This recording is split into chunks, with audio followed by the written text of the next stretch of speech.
This is TWiT. According to Wall Street Journal, the Apple is in deeply along talks to buy out Intel's entire 5G modem business for about $1 billion is the number being floated around. And this would include they're going to get all of Intel's modem patents. There's going to be transfer of a great number of workers and personnel. So basically their entire German operation for building 5G modems would then belong to Apple. That kind of makes sense because although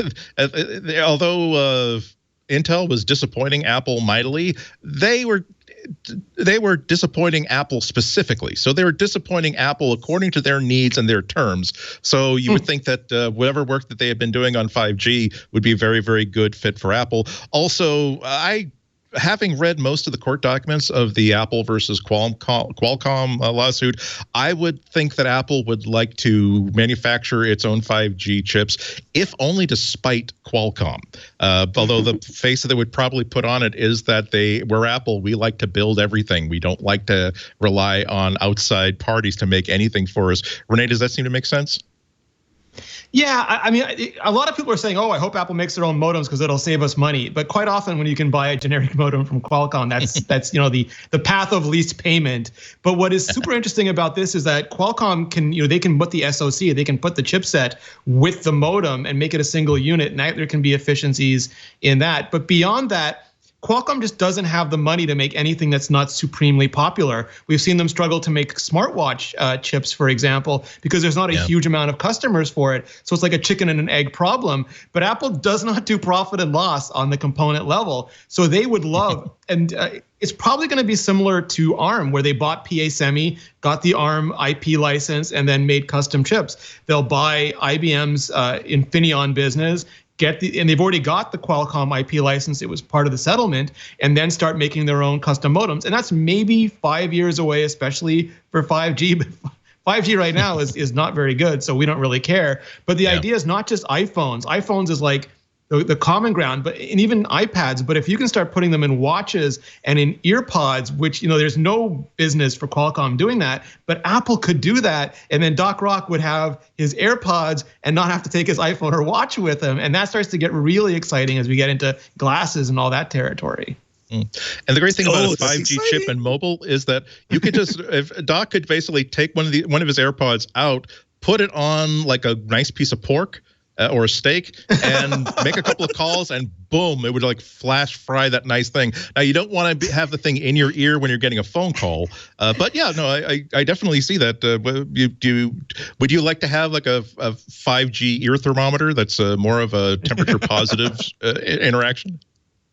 Yes, absolutely. I would love it if I could put a 5G chip in my AirPods. English, Mr. Rock.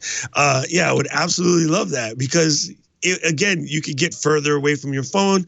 A lot of times when I'm working in the workshop, I am using them as part ear protection, part, distract me from being bored while I am sanding for days. So I would absolutely appreciate other places where you could, stick in a 5G chip. And I see more and more cars are coming where your car is a hotspot.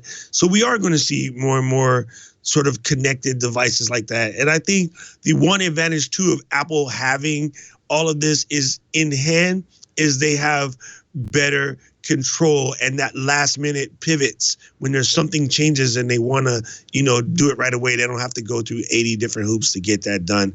They can just yell across the circular campus and be like, "Hey guys, down there in the Intel modem division, fix this or change that or make them purple." I like that. I like having it on it. And it makes so much sense to just kind of go all in. Intel was saying that it's intensive and it uses too much resources for them to try to get to the 5G. They're not ready for it, so they were going to stop doing it. So Apple has practically unlimited resources. They can invest a lot in Intel's modem department to really just ramp up everything they want specifically for themselves. It's not participating in a company that's also making chips for all of the Windows computers in the world and all of the other phones. They get sort of almost this sort of exclusivity in like you're going to help us get where we want to go, and we're going to be sort of in charge of making sure that this happens, and we're going to throw all the money at it so that when it's ready, it's the best, it's what we wanted, it's designed exactly the way we want. It really just makes sense that Apple would try to make a move like this to be more in control of the chip modem of the future, Yeah, and the timing seems pretty good too. The part of the Qualcomm settlement, or at least the announcements being made by the settlement, was that Apple was contracting to buy Qualcomm modems, 5G modems, for the next few years. But I think I made the joke that now we know exactly how long Apple thinks it would take for them to figure out how to make their own 5G modems. It's exactly the term in which they've agreed to buy these Qualcomm chips. And 5G it's not going to be like the switch from like 3G to LTE. This is a really, really big, tricky deal. And it really is going to be a few years before I think it becomes ubiquitous, and where it's a service that you're kind of expecting to find in your community, and a chipset or set of antennas you're expecting to see in your phone. So by the time it becomes a really important thing, not just a luxury sort of designation for your highest end phone, Apple will be making not just 5G chips, but 5G that is integrated fully into absolutely everything that the iPhone is all about.